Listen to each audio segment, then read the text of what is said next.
ഇപ്പോൾ ഇന്നത്തെ വീഡിയോയിൽ നമ്മൾ നോക്കാൻ പോകുന്നത് സ്വിറ്റ്സർലൻഡ് എനർജീൻ്റെ ചാർട്ടാണ്.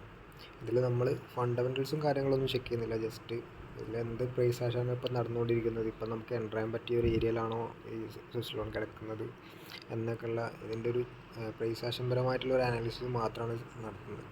അപ്പം ജസ്റ്റ് ഇതിലെ ഡ്രോയിങ്സൊക്കെ ഞാനൊന്ന് റിമൂവ് ചെയ്യുന്നുണ്ട്. അതിനുശേഷം നമുക്ക് ഈ ഒരു മന്ത്ലി ചാർട്ട് മുതൽ നോക്കാം.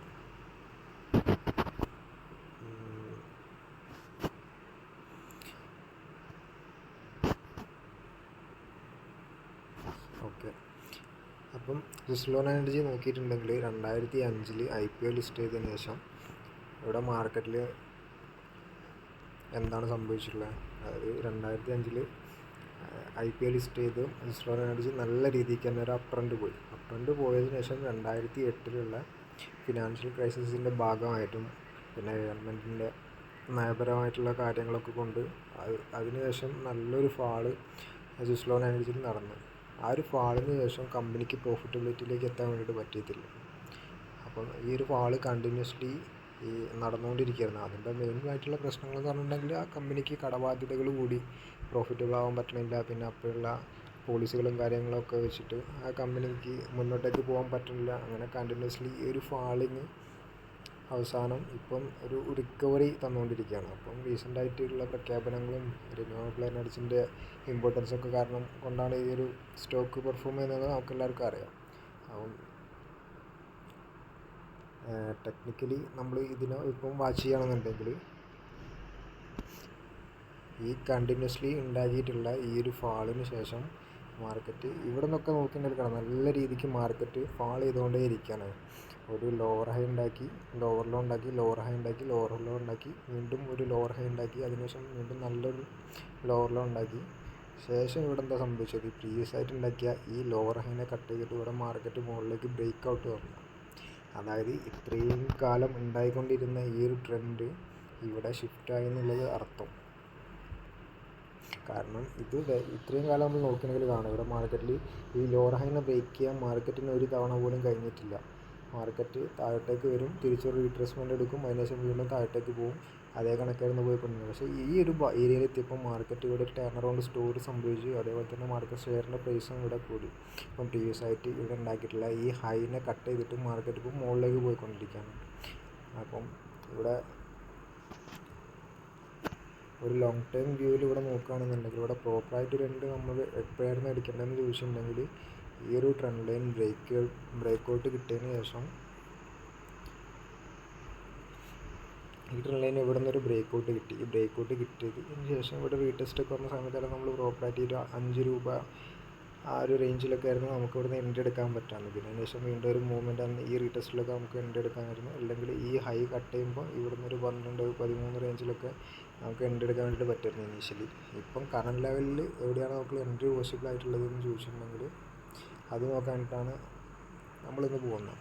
അപ്പം അതിന് ഈ ഒരു ഇതിൽ എൻട്രി എടുക്കുന്നതോടൊപ്പം അല്ലെങ്കിൽ ഈ ഒരു സ്റ്റോക്കിൽ ഇവിടെ ഒരു ടേൺ അറൗണ്ട് സ്റ്റോറി സംഭവിക്കുന്നതിനോടൊപ്പം തന്നെ ഈ ചാർട്ടിൽ ഇവിടെ എന്തൊക്കെ പാറ്റേൺസാണ് ഫോം ആയതെന്നുള്ളത് നമ്മൾ ജസ്റ്റ് നോക്കിയിട്ട് കാണാം. ഇത്രയും കാലം ഡൗൺ ട്രെൻഡിൽ പോയിക്കൊണ്ടിരിക്കുന്ന ഒരു മാർക്കറ്റിൽ ഈ വോളിയം കണ്ടില്ലേ, ഇവിടെയൊക്കെ ഇത്രയും കാലം 2005 മുതൽ ഈ ഒരു വോളിയം എന്ന് പറയുന്നത് ഒരു ഡ്രൈ ആയിട്ടുള്ളൊരു വോളിയം ഈ ഒരു പെർട്ടിക്കുലർ പോയിന്റ് എത്തിയപ്പം ഇത്രയും നാളില്ലാത്തതിനെക്കാളും കൂടുതൽ ഒരു വോളിയം ഇവിടെ വന്ന് ഈ ഒരു റേഞ്ചിൽ, അതായത് ഈ ഒരു സ്റ്റേജിലെത്തിയപ്പോൾ ആരൊക്കെയോ ഇവിടെ ബൈക്ക് ഇനിഷ്യേറ്റീവ് ചെയ്ത് അവർ ഇൻട്രസ്റ്റഡ് ആണ് ഈ ഒരു റേറ്റിൽ എന്നുള്ളത് നമുക്ക് ഇനീഷ്യൽ സ്റ്റേജിൽ ഈ ഒരു ഭാഗത്തു നിന്ന് മനസ്സിലാക്കുമായിരുന്നു. പിന്നെ അതിനുശേഷം മാർക്കറ്റ് വീണ്ടും താഴത്തേക്ക് തന്നെ വന്ന് കുറേ നാൾ ഇവിടെ വലിയ വോളിയൊന്നും ഉണ്ടായിട്ടില്ല. അതിനുശേഷം തിരിച്ച് വീണ്ടും ഒരു റീട്രേസ്മെൻറ്റ് ഉണ്ടാക്കി ഈ ഹൈനെ കട്ട് ചെയ്ത് ഇവിടേക്ക് പോയി വീണ്ടും താഴത്തേക്ക് റീടെസ്റ്റ് തന്ന് ഈ ഒരു ഭാഗത്തെത്തിയപ്പോൾ ഇവിടെ വീണ്ടും നല്ല രീതിക്ക് ഒരു വോളിയം ഉണ്ടാക്കിയിട്ടുള്ളത് കാണാം. ഈ വോളിയത്തിന് ശേഷം കണ്ടിന്യൂസ്ലി ഈ ഒരു സ്റ്റോക്കിൽ നല്ല രീതിക്ക് ഇവിടെ വോളിയം ഹൈക്കായിട്ടുണ്ട്. ഇത് കണ്ടില്ലേ, ഇവിടെ വന്നിട്ടുള്ള ബൈയിങ് എന്ന് പറഞ്ഞാൽ അത്രയും വലിയൊരു എമൗണ്ട് ഓഫ് ബൈയിങ് ഈ ഒരു റേഞ്ചിൽ മാർക്കറ്റിൽ വന്നിട്ടുണ്ട്. അതേ കണക്ക് നല്ലൊരു ടൈറ്റായിട്ടുള്ളൊരു കൺസോളിഡേഷൻ ഈ ഒരു റേഞ്ചിൽ നടന്നിട്ടുണ്ട്. ഈ കൺസോളിഡേഷൻ ബ്രേക്ക് ചെയ്തതിന് ശേഷമാണ് മാർക്കറ്റ് ഒറ്റ സ്ട്രെച്ചിൽ ഇത്രയും നല്ലൊരു മൂവ്മെൻറ്റ് തന്നിട്ടുള്ളത്. നമ്മൾ ഏകദേശം നോക്കിയിട്ട് കാണാം, ഈ ഒരു ബ്രേക്ക് ഔട്ടിന് ശേഷം എടുക്കുകയാണെന്നുണ്ടെങ്കിൽ ഓൾമോസ്റ്റ് 278% നമ്മൾ, അതായത് 2 ഇരട്ടി 3 ഇരട്ടീൻ്റെ അടുത്ത് നമ്മളെ ക്യാപിറ്റൽ അവിടുന്ന് ഗെയിനാണ് വരുന്നത്. അപ്പോൾ ഇനിയൊരു എൻട്രി പോസിബിലിറ്റി നമുക്ക് നോക്കാൻ നേരത്ത് ഈ 1 മന്ത് എന്നുള്ളത് നമ്മൾ കുറച്ചുകൂടി സ്മോളറായിട്ടുള്ള ടൈം ഫ്രെയിമിലേക്ക് ഷിഫ്റ്റ് ചെയ്യണം. ഞാനിപ്പോൾ ഇത് 1 ഡേയിലേക്ക് ഷിഫ്റ്റ് ചെയ്തു. ഞാൻ ജസ്റ്റ് ഈ വോളിയം ഇവിടെ നിന്ന് ഹൈഡ് ചെയ്യുന്നുണ്ട്. 1 ഡേയിലേക്ക് നമ്മളിവിടെ ഷിഫ്റ്റ് ചെയ്യുമ്പോൾ ഈ ഒരു ഏരിയ കാണാം. അതായത് ഈ ഒരു റേഞ്ച് കുറേ നാളുകൾക്ക്, അതായത് ഒരു 2021 തൊട്ട് 23 ജൂണിന് ശേഷമാണ് ഇത് ബ്രേക്ക് ഔട്ട് കിട്ടിയിട്ടുള്ളത്. അത്രയും നല്ലൊരു ടൈറ്റ് റേഞ്ചിൽ ഇവിടെ ഒരു അക്യുമുലേഷൻ നടന്നിട്ടുണ്ട്. ഈ അക്യുമുലേഷൻ ബ്രേക്ക് ചെയ്ത് അതിനുശേഷം നല്ല രീതിക്ക് മാർക്കറ്റ് മുകളിലേക്ക് പോകാൻ തുടങ്ങി. പിന്നെ നമുക്കിപ്പോൾ ഇവിടെ നോക്കുമ്പോൾ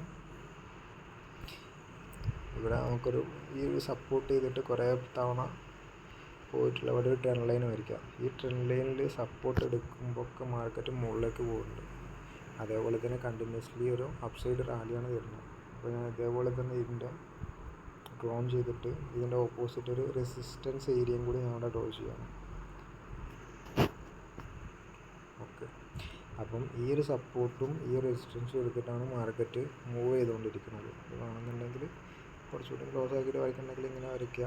പക്ഷെ ഞാൻ ഏകദേശം ഈ ഒരു ലെവലിൽ തന്നെ വരയ്ക്കുന്നത്, കാരണം മറ്റേത് വരയ്ക്കുമ്പോൾ കുറച്ചുകൂടി വൈഡായി പോകുന്നല്ലോ റേഞ്ച്. അങ്ങനെ തന്നെ വരച്ച് നോക്കാം. ഓക്കെ, അപ്പം കറൻ്റ്ലി നമ്മൾ നോക്കുമ്പോൾ എന്താ ഈ ഒരു ട്രെൻഡ് ലൈനിൽ ഒരു ഹൈ ഉണ്ടാക്കി ശേഷം കുറച്ച് കാലം ഇവിടെ കൺസൾട്ടേഷൻ ഒരു ലോ ഉണ്ടാക്കി വീണ്ടും ഹൈ ഉണ്ടാക്കി ലോ ഉണ്ടാക്കി ഇങ്ങനെ കണ്ടിന്യൂസ്ലി ഈ ഒരു റേഞ്ചിൽ ഇങ്ങനെ മാർക്കറ്റ് അപ്പ് ട്രെൻഡായിട്ട് പോയിക്കൊണ്ടിരിക്കുകയാണ്. ഈ അപ്പ് ട്രെൻഡായിട്ട് പോയിക്കൊണ്ടിരിക്കുക തന്നെ ഇവിടെ ലാസ്റ്റ് റീസെൻ്റ്ലി ഒരു പാറ്റേൺ ഇവിടെ ഫോം ചെയ്തിട്ടുണ്ട്. അപ്പോൾ ഈ പാറ്റേൺ നിങ്ങൾക്ക് എല്ലാവർക്കും അറിയായിരിക്കും. കപ്പ് ആൻഡ് ഹാൻഡിൽ എന്ന് പറഞ്ഞിട്ടുള്ളൊരു പാറ്റേൺ ഇവിടെ ഫോം ആയിട്ടുണ്ട്. ഇവിടെ ഒരു കപ്പ് ശേഷം ഇവിടെ ഒരു ചെറിയൊരു ഹാൻഡിലും ഫോമായി. ആ കപ്പ് ആൻഡ് ഹാൻഡിലിന് ഒരു ബ്രേക്ക് ഔട്ട് കിട്ടി. ആ ബ്രേക്ക് ഔട്ട് കിട്ടിയതിന് ശേഷം മാർക്കറ്റ് നല്ല രീതിക്ക് ഒരു മൂവ്മെൻറ്റ്സ് പോയിട്ടുണ്ട്. ഇപ്പോൾ നമുക്ക് ഇവിടെ ഒരു സപ്പോർട്ട് ഏരിയയും കൂടി വരച്ച് വെക്കാം. ഈ ഒരു ഏരിയ എന്ന് പറയുന്നത് ഇതിൻ്റെ ഒരു സപ്പോർട്ട് റേഞ്ചാണ്.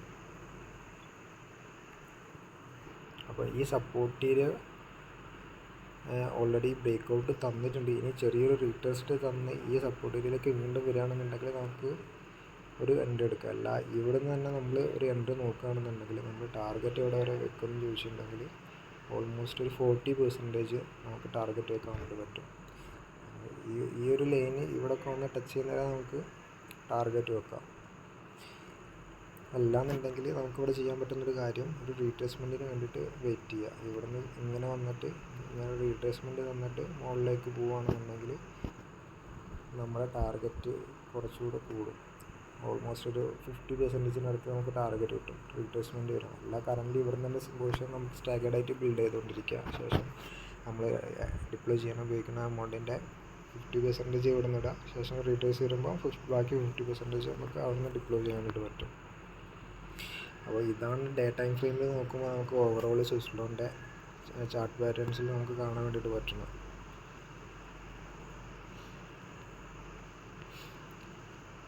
അപ്പം വീക്കിലിയും ഡെയിലിയും ഒക്കെ നോക്കുമ്പോൾ നല്ല ബുള്ളിഷ് ആയിട്ടുള്ളൊരു ക്യാൻഡിലായിട്ട് ബ്രേക്ക് ഔട്ടാണ് കിട്ടിയിട്ടുള്ളത്. ചിലപ്പം ഇവിടെ ഒറ്റയടിക്കുന്ന മാർക്കറ്റ് ഈ ഒരു ടാർഗറ്റ് അച്ചീവ് ചെയ്യാനുള്ള ചാൻസസ് ഉണ്ട്.